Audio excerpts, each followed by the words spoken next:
안녕하세요. 이국섭의 작은 도서관입니다. 오늘은 후욱학의 세 번째 시간, 마지막 시간입니다.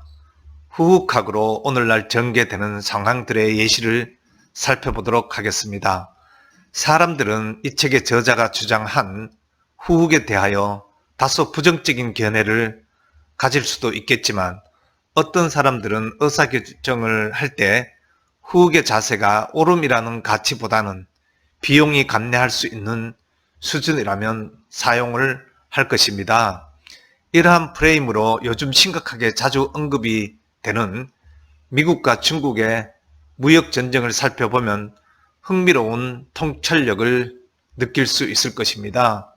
미국의 트럼프 대통령과 중국의 시진핑 주석 간의 뻔뻔함의 경쟁을 본다면 그들의 정치적 목적에 따라 내뱉는 표현들 속에서 이 갈등을 통한 코스트를 감내할 만한 수준일 때까지만 지속하는 것을 볼 수 있을 것입니다. 그 첫 번째는 둘 사이의 갈등을 봉합한 것을 보면 알 것입니다. 미국의 트럼프 같은 경우 대선을 앞두고 지지율이 떨어지거나 당내 입지가 위협을 받으면 바로 의사결정을 바꾸고 그 주변부 국가에 효액은 도외시하고 트럼프 자신의 이익을 극대화하는 방안을 선택하는 것을 보면 알 것입니다. 문제의 해결보다는 갈등을 통하여 자신의 입지 강화에만 몰두하는 태도를 말하는 것입니다. 허장성세라는 말은 군사와 외교 방면에서 자주 구사되는 그런 술책입니다. 기본적으로 막강한 무력이 뒷받침될 때 효과가 발휘할 수 있습니다. 그렇지 못할 경우 기껏해야 소위 블러핑으로 상대방을 일시적으로 속일 수 있을 뿐입니다.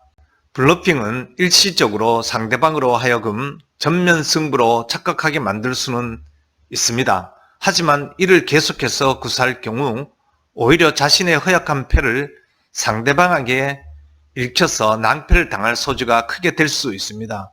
드러내지 않고 실력을 키워야 하는 이유가 여기에 있는 것입니다.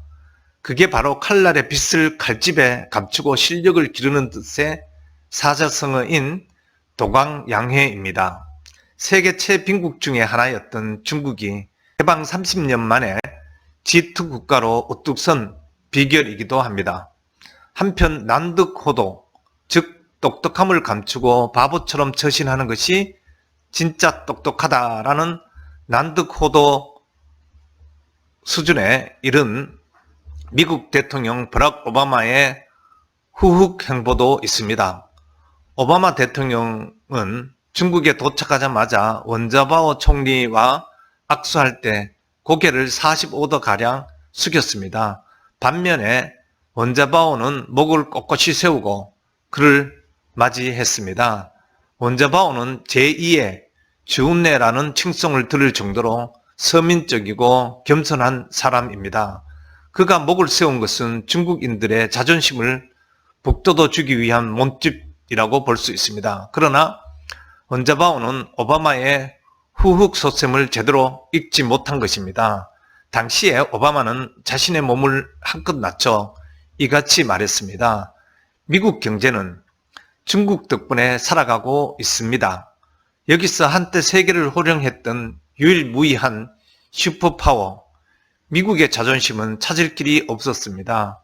아무리 미국의 위상이 예전만 못하다 할지라도 과연 이렇게까지 스스로를 비하하는 표현을 써가며 중국 수뇌부의 자부심을 부추길 필요가 있었던 것인지 궁금하기도 합니다.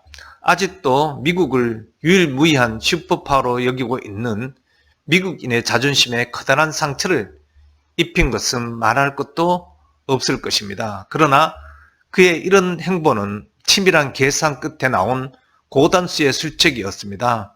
객관적으로 볼 때 21세기에 들어와 미국이 계속 유일무이한 슈퍼파워 역할을 하는 것은 불가능한 일입니다. 역할을 분담할 그럴듯한 파트너가 필요한 것입니다. 아무리 눈을 씻고 돌아봐도 중국밖에 없었을 것입니다. 중국 사람들은 체면을 중시합니다. 그런 연유로 인해 미국의 오바마는 그들의 체면을 한껏 북돋아서 실리를 챙겨야 했던 것입니다. 주의할 것은 글로벌 경제 전쟁의 총사령관 격인 최고 통치자를 비롯해 일부 글로벌 기업의 총수를 제외하고는 대부분 상사와 하사의 리더십을 공히 발휘해야 한다는 그런 점입니다. 문제는 상사와 하사의 리더십이 충돌하는 데 있습니다. 난세의 군주는 자신의 속마음을 내보여서는 안 되고, 반대로 난세의 신하는 군주를 설득하기 위해서라도 먼저 군주의 속마음을 정확히 헤아려야 합니다. 또한 난세의 군주는 자신의 지혜와 힘을 써서는 안 되고, 반대로 난세의 신하는 자신의 지혜와 힘을 함부로 드러내서도 안 되는 것입니다.